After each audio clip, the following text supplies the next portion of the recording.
Hello friends, Naushad law classes में आपका स्वागत है।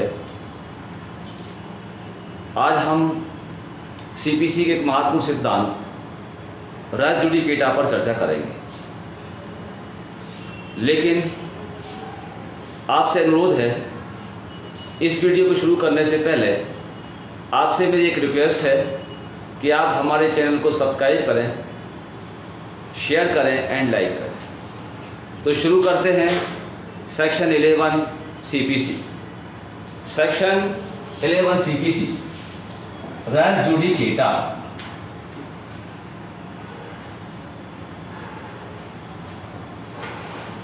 रेस जुडिकेटा देखिए अलग अलग इसको करते हैं। तो रेस सब्जेक्ट मैटर या मैटर, और दूसरा है जुडिकाटा यानी डिसाइडेड।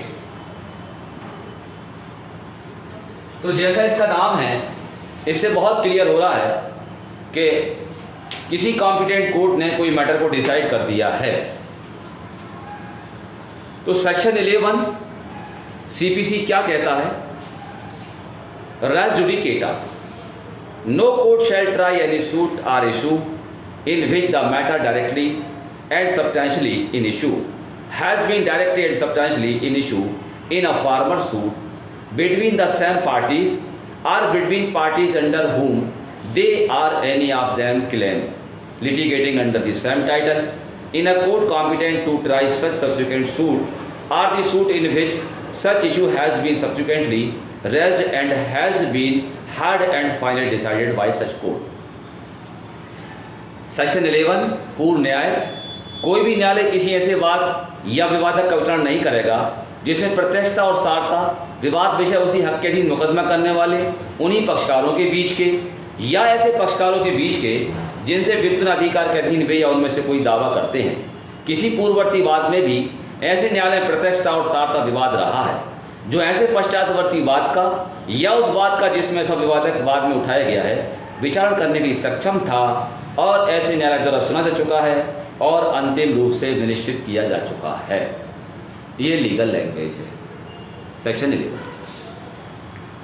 अब देखिए रेस जुडिकेटा के सिद्धांत में जो बातें निकल कर आ रही हैं, यहाँ पर यह है कि दो वाद हैं, किसी सब्जेक्ट मैटर को लेकर दो तरह के दो दावे पेश किए गए हैं। पहले वाला दावे को, पहले वाले बात को कोर्ट ने डिसाइड कर दिया और उसी सब्जेक्ट मैटर को लेकर उन्हीं पार्टीज के बीच में या उन्हीं उनके वित्तीय अधिकार के अधीन दावा करने वाले किन्हीं व्यक्तियों के बीच में दोबारा से कोई सूट अगर फाइल किया जाता है और उसमें वही इश्यूज़ हैं जो पहले वाले मामले में थे, वही इश्यूज़ हैं, वही इश्यूज़ डायरेक्टली सब्सटेंशियली जो है मैटर है सब्जेक्ट मैटर में, तो इस तरह से जो पश्चातवर्ती वाद है कोर्ट उसकी ट्रायल नहीं करेगा। तो बहुत क्लियर बात है कि जहां एक सब्जेक्ट मैटर को लेकर किसी कॉम्पिटेंट कोर्ट ने अंतिम रूप से निश्चय करके फैसला सुना दिया, तो फिर दोबारा कोर्ट में अगर वही मामला लेकर आया जाए तो बहुत क्लियर बात है कि मुकदमेबाजी कभी अंत ही नहीं होगा। एक ही सब्जेक्ट मैटर को लेकर जो है लोग बार बार कोर्ट में आएंगे। तो ये सेक्शन 11 जो रेस जुडिकेटा का सिद्धांत है, ये 3 रोमन सूत्रों पर बेस्ड है। इसके लिए 3 फेमस रोमन सूत्र हैं। पहला है एंटेस रिपब्लिका आट सिट फिनिस लिटियम, that is in the interest of the state that there should be an end to litigation, अर्थात यह राज्य के हित में है कि मुकदमेबाजी का अंत। दूसरा सूत्र है नेबो डेविड विक्स वैक्सारी पिरो ऊना एट एडम काजा, that is no person should be waxed twice over the same cause, अर्थात किसी व्यक्ति को एक वाद हेतु के लिए दोबारा तंग नहीं करना चाहिए, दोहरे वाद से सुरक्षा। और तीसरा सूत्र है रेस जुडिकेटा प्रो वेरिटेट ऑक्सीपिटर, that is a judicial decision must be accepted as correct, अर्थात एक न्यायिक निश्चय निर्णय को सही माना जाना चाहिए। तो ये 3 रोमन सूत्र हैं और ये तीनों सूत्र जो सिद्धांत है वो लोकहित में है। अगर सेक्शन 11 से सब्सिक्वेंट सूट बार नहीं होता तो फिर न्यायालय में मुकदमेबाजी का अंत ही नहीं होता। एग्जाम्पल के तौर पर मान लीजिए ए नामक पर्सन एक प्रॉपर्टी को लेकर, सब्जेक्ट मैटर को लेकर, कोई लैंड है उसको लेकर पोजीशन का सूट बी के खिलाफ कॉम्पिटेंट कोर्ट में, सिविल कोर्ट में दायर करता है। इस मामले में कोर्ट दोनों पार्टीज को सुनती है, दोनों पार्टीज की एविडेंस रिकॉर्ड करती है और फाइनली डिसाइड कर देती है, और जो प्लेंटिफ है, प्लेंटिफ का सूट खारिज कर दिया जाता है। अगर मान लीजिए कि प्लेंटिफ बाद में उसी सब्जेक्ट मैटर को लेकर फिर कब्जे का दावा ले आए और पहले वो कहे कि साहब मैंने रजिस्टर्ड सेल डीड के आधार पर दावा पेश किया था, अब दूसरा दावा जो मैं लेकर आया हूं वो बिल के आधार पर लेकर आया, तो ऐसे एक सब्जेक्ट मैटर को लेकर कब्जे का मामला है, उसमें इशू क्या था पहले वाले मामले में कि क्या वादी वादगत संपत्ति कब्जा प्राप्त करने का अधिकारी है। अब दूसरे वाले मामले में वही इशू बनेगा कि क्या वादी वादगत संपत्ति कब्जा प्राप्त करने का अधिकारी है।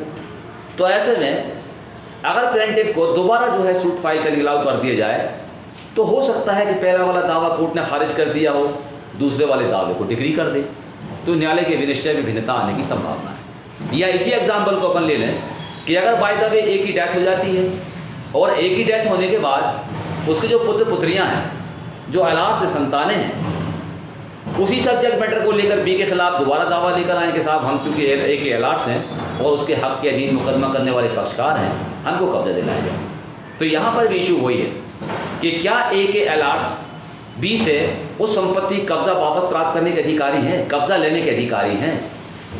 और इस मामले को अगर कोर्ट मान लीजिए वादीगढ़ के पक्ष में डिसाइड कर दे तो फिर ऐसी स्थिति में न्यायालय के विनिश्चय में भिन्नता आएगी। एक मामले को कोर्ट ने खारिज कर दिया, दूसरे मामले को वादीगढ़ के पक्ष में डिग्री कर दिया, तो यहाँ पर कोर्ट के विनिश्चय में भिन्नता आएगी। कोर्ट के एक ही सब्जेक्ट मैटर को लेकर भिन्न भिन्न निर्णय हो जाएंगे। तो इस तरह से ये तीनों जो सूत्र हैं वो लोकहित में है कि मुकदमेबाजी का अंत होना चाहिए। ये राज्य के हित में है कि मुकदमेबाजी का अंत हो। अगर एक ही मैटर को लेकर बार बार कोर्ट में लोग आएंगे तो मुकदमेबाजी का अंत नहीं होगा, कोर्ट में मुकदमों की संख्या बढ़ जाएगी, मुकदमों की भीड़ लग जाएगी, और एक ही सब्जेक्ट मैटर को लेकर एक ही कॉज ऑफ एक्शन को लेकर एक व्यक्ति को बार बार तंग किया जाना। तो वो जो प्रतिवादी था बी, उसने अपना डिफेंस कर लिया एक मुकदमे में, उसने अपना धन व्यय कर दिया, उसने अपना जो है समय जो है लगा दिया उसमें। अब दोबारा फिर उसको जो है उसी सब्जेक्ट मैटर को लेकर दोबारा तंग किया जाए तो ये उचित नहीं है।